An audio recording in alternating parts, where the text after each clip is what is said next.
Hi everybody, my name is Dinah. Welcome to my channel. Please like, subscribe, and share. So I will be going over the well-known and popular show, The Walking Dead. I know. I've been so late, but I will be recapping over the very first season and going over the 6 episodes. So please stick around, grab your popcorn, and let's get into it.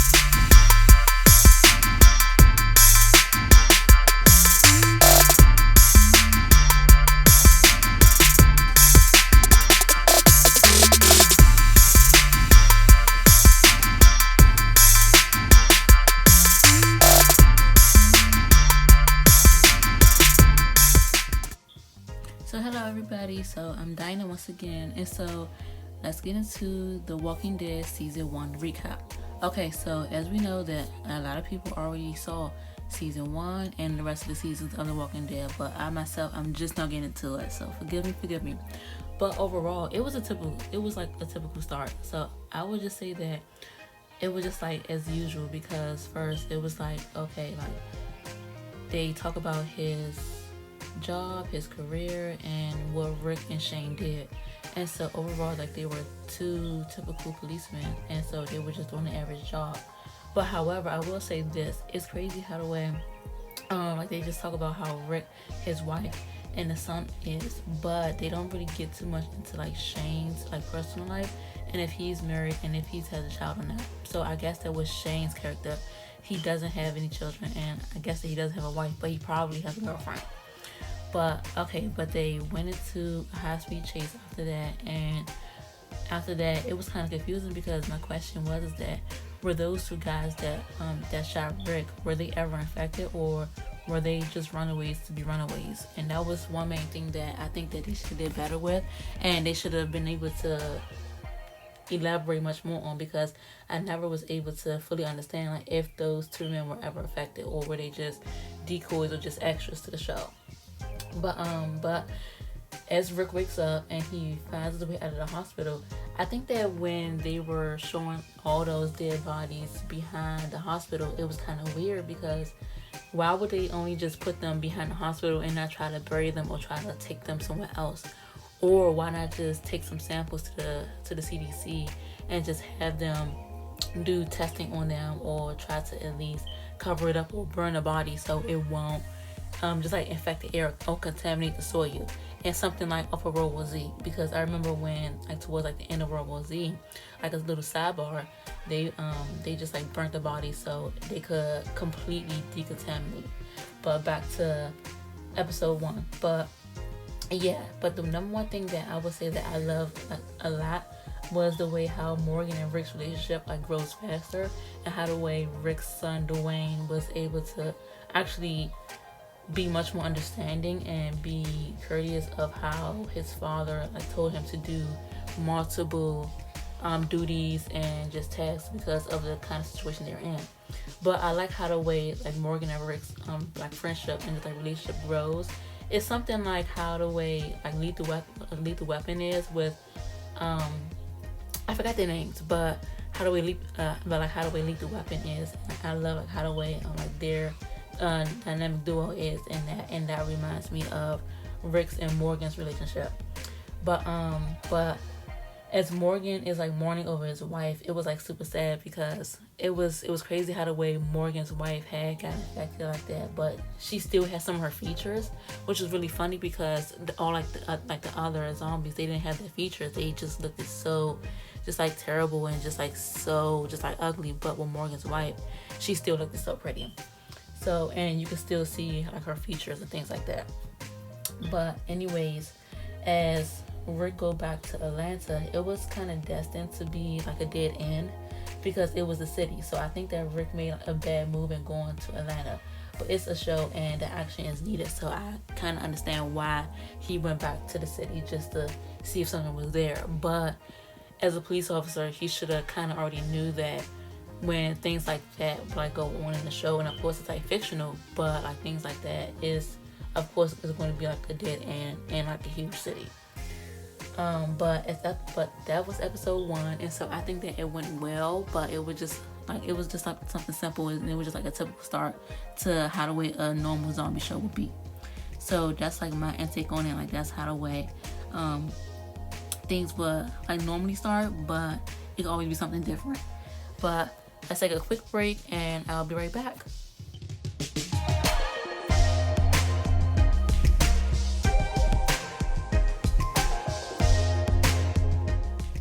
Hey everybody, okay, I'm back. Get your popcorn ready. So now with episode 2 of season 1 of The Walking Dead.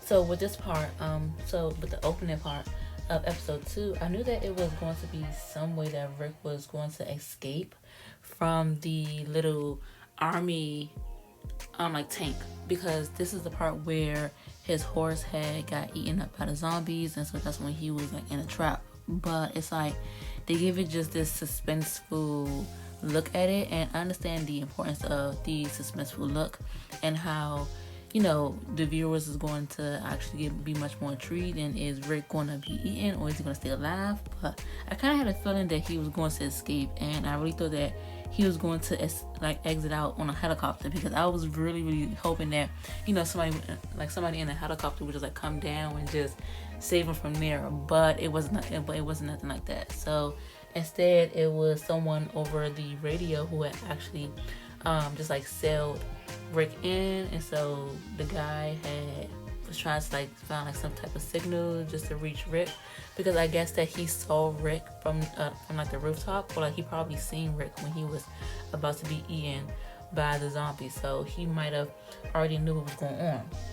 So then after that, so Rick was able to meet Glenn, Andrea, Merle, T-Dog, Morales or something like that. That is just like some type of name that I just do not understand. I think it's Morales or Morals, something like that. Jackie, Amy, Jim, Dale, and Lori. And so they're all in a clothing store. Some of them been in there already, or was probably trying to like scavenge, or just try to like find some new extra stuff. And then like the main part that I realized was how Merle was still like racist, even though they were in the situation that they were in from that point on. And so when like Merle was like showing like his tail and just like showing much more of himself, it just still showed that racism like still prevailed even throughout like any societal changes.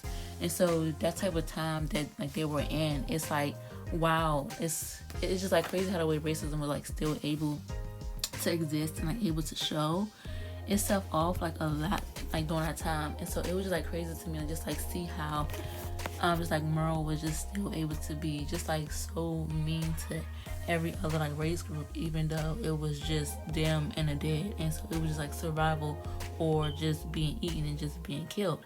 And so I think that what the writers or like the authors or even the directors was like trying to get at was like, even though it can be just like hard times or things could be turned upside down, racism could just still show, and it could still be prevalent throughout the times. And so I think that that's what one thing that people should like realize and still should and just like maintain, is that racism like still happens like throughout the time. Like even though certain things might occur, people will still be stuck in their mindset that they have like or like have been adopted to ever since they were younger. And so that's like one main thing that I realized like throughout the episode, was that even though like everybody should be able to have that humanitarian part or that humanitarian aspect kick in, it can still be some people who just don't care about other groups of people and just care about themselves, or just care about one other person, and that's just it. And where everybody should have the chance just to actually come together and actually think rational and have a much more of a bigger approach, instead of just a one-minded and like one sidetracked mindset. So I think that should be another main thing that should be discussed when watching season 1 episode 2 of The Walking Dead, is that even though it's like they were still in a deadly situation, and I understand that it's fictional, but it still showed how some people are still stuck on racism within like their mindsets, even though it's zombies around them just to attack them and eat them and take away their lives. So that was episode 2, and so let's get into episode 3. And so with episode 3, I think that when like Merle was still chained up, I think that he could have already cut his hand off to begin with. I don't think that Merle should had denounced God because he prayed and God actually helped him help him to get the idea of cutting his hand off. And so I think that with that, he was just too quick just to flip the switch on his ideologies and just denounce his Catholic or his Christianity, or just like denounce his Christian belief. So it was just too much. But one thing that I will say is that when they were leaving from the department store, I think that T-Dog could have easily just like unlocked the handcuff off of Merle, because if T-Dog had locked the door so quickly, that doesn't mean that he couldn't have just unlocked or just like unhandcuffed Merle from the handcuffs and just let him free. That was super confusing to me, because I know that T-Dog had dropped the key by accident, but why wait that long to actually unchain Merle, and knowing that Rick and Glenn was going to come back with like a bigger truck and with a car? So why not just think twice, or just like think quickly and just say, hey, if they're coming back with cars, how come they just can't? Well, how come T-Dog couldn't just unlock Merle right then and there before Rick and Glenn had just like came in and just like try to like load them up with the people and trying to get them back into safety. And so that's like one main thing that I was kind of confused about, was that if T-Dog could have unlocked Merle, then it could have been like a different story. However, since Merle do show his attitudes towards other people, I think that T-Dog just had felt as though that he had the power over Merle at that time. And so since T-Dog had that power sense over Merle, he just wanted to tease him and just say, hey, look, now he has the power, or he has something above Merle, and he could be the master of how Merle could like actually treat people, because he wants to actually live for something. So I think that probably T-Dog had that mindset or that concept in his mind of just like trying to actually hold something above Merle's head, so Merle could actually see a different perspective and actually put respect on T-Dog and on Morales or Morris. So try to like just put some type of consideration on how they see on like how Merle see others, and how he would treat people better, even though it's like a type of apocalyptic times or event. Even though it's like Merle have been talking down on T-Dog and other people, he could still have some type of better actions to do, or to actually comply by. And so back to episode 3. And so with Shane and Lori's relationship, Shane shouldn't have kept or persuaded for the relationship with Lori that quick. That was just like weird and just outright it was just out the window for me, because I think that how their relationship was, it was just too weird for me. So their relationship was just weird and just not necessary. It just wasn't necessary to me, in my opinion. Even though they thought Rick might have died, they shouldn't have gotten together and should have just like established like something, or just like established a fake relationship. And so I think that they should have still waited it out and not jumped to the gun, because if Lori and Shane had gotten into a relationship that quick, who's to say that they wasn't messing around when everything was fine and before the apocalyptic event? How come they shouldn't have had, already thought of it twice? Because we don't know if they would have had like a relationship beforehand, or if they would have had like cheating together before like everything had happened, or before everything had occurred. So and then next, I think that with Daryl, so as soon as Rick and the other crew members had got back to their little camp and they saw like their family members and their loved ones, I think that with Daryl, he had the right to feel upset and mad, because that's his brother. And so Daryl and Merle are brothers, and so Daryl was upset because T-Dog and Rick and the others had left Merle behind, and so Daryl wanted to have much more of a way to have like some way of his brother coming back with him. But T-Dog had dropped the key and like the little sword, and they just left Merle behind.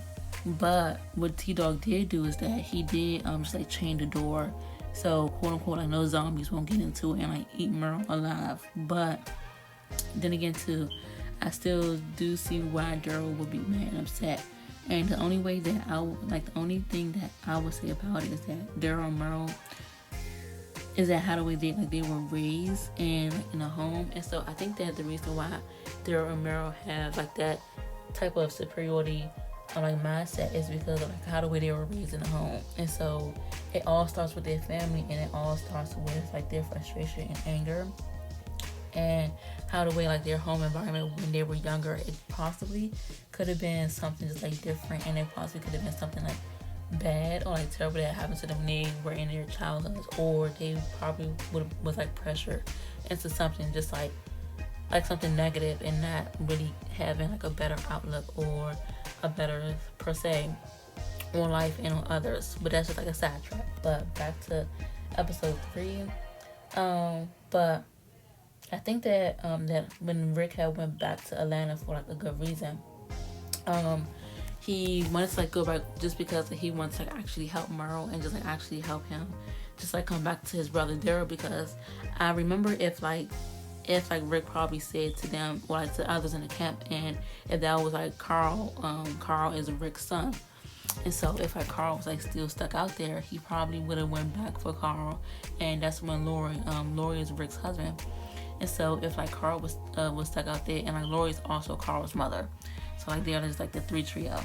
So when so if Carl was like still left out there, then Lori and Rick would have most definitely been out there. So I think that's how the way Rick's mindset was perpetuated, is though like if that was Carl or somebody else that he really loved, then he would have been back out there for them too. So I think that when Rick had thought about him, Daryl, and T-Dog going back to Atlanta just for Merle, it was like a good idea, because I think that it was just like a much more better attitude just to like actually have them go back out there for Merle.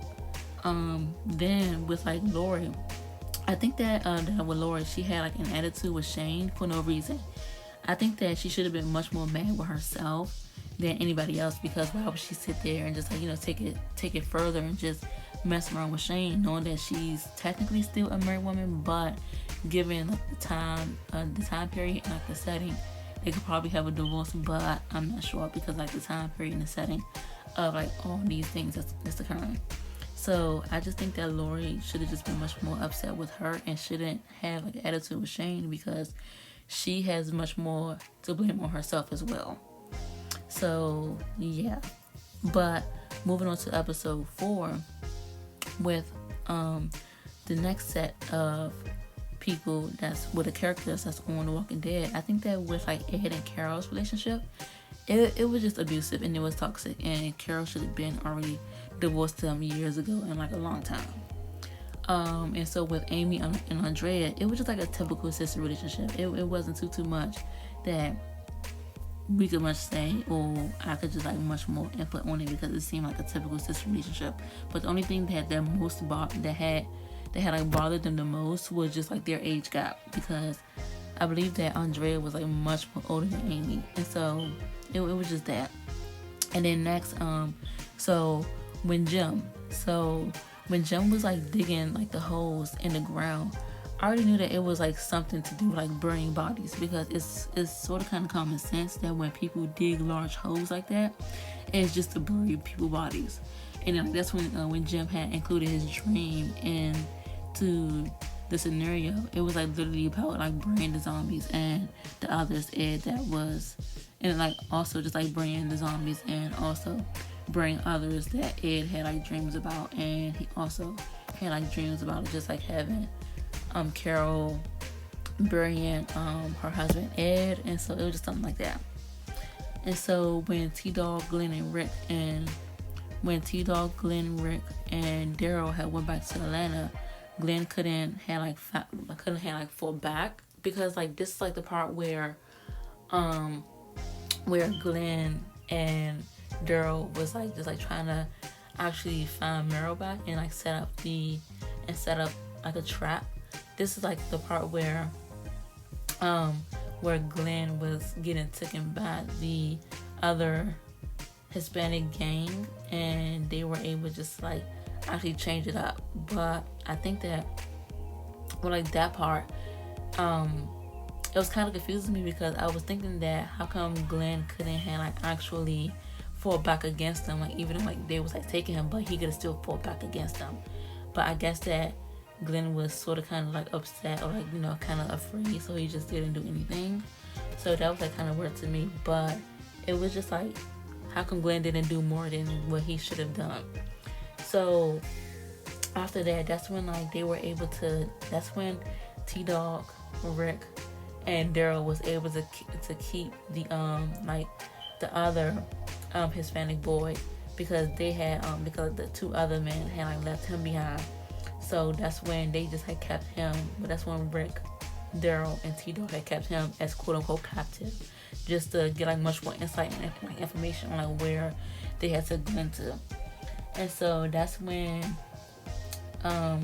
the boy was able to just like lead T-Dog, Daryl, and Rick off to the site where they were keeping Glenn hostage at. And so it was just like this old abandoned like old folks home or like hospital, and so they were keeping him there. And so I really thought that it was just like something like big and like something just like something where it was like a factory was there at first, but then I realized that it was like a hospital or like an old folks home.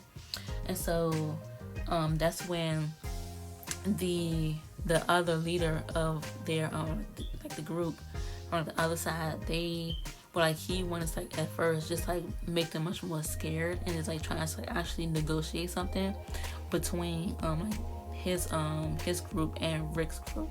And so at first the reason why the reason why the other gang had took Glenn was because Rick had came back for his guns. So the whole entire reason why Rick and his crew had came back to Atlanta was just to get the guns and just to get Meryl. And so it was just like those two reasons. And so they went back for those things, and so they was talking to like the little gang leader, but then that's when he was trying to negotiate for the guns, but then that's when Rick had said no. So other than that, they tried to like renegotiate things, and so that's when Rick and them when Rick, Daryl, and T-Dog had came back to that little factory looking old building. That's when they went inside the little building, and that's when they was about to have like a fight or just like a gun off and just like, you know, just shoot each other up, but that didn't happen. So with that whole type thing, it was just like crazy because they had to do all that over guns, and it could have just been something easy and something simple.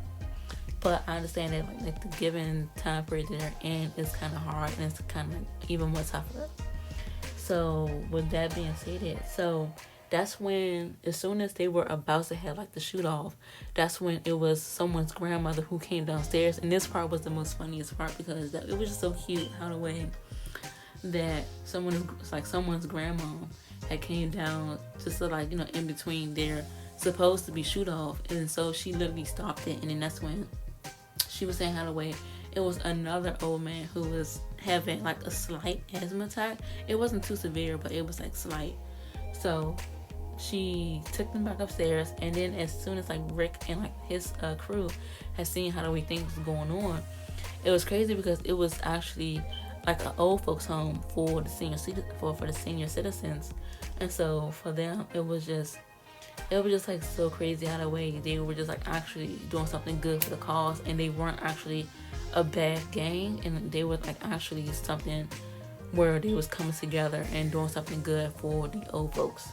And so, and then another funny thing about the episode was when how the way it was like the leader of like the gang, he was saying that how the way like it was like some dogs that were gonna like eat up Rick and like T-Dog and Daryl, but then come to find out it was like little chihuahuas. So that was like the most funniest thing I've ever seen and like that I've ever heard. But other than that, that was like with episode 4. And so it was like a really, really just like good input and like insights about like how the way things were going on and how they were able to like come out together as a family, like Rick and his family, and how the way Morales or like Morals was able to come back to his family too, and Andrea and Amy was able to come back as well. But it was weird because I thought that it was going to be like a little bit more longer when Rick was going to like find his family and how the way he was going to like get back to them, because I thought that it was going to be a much more in between, like actions between him before Rick was going to get to his family. So that's what I was thinking. But thank you everybody for stopping by my channel. I thank you so much. Please come by again. I will be posting the last 2 episodes of season 1 and you don't want to miss it. So I have episode 5 and episode 6. So please come by again. I will be making more commentary on The Walking Dead. Thank you, loves.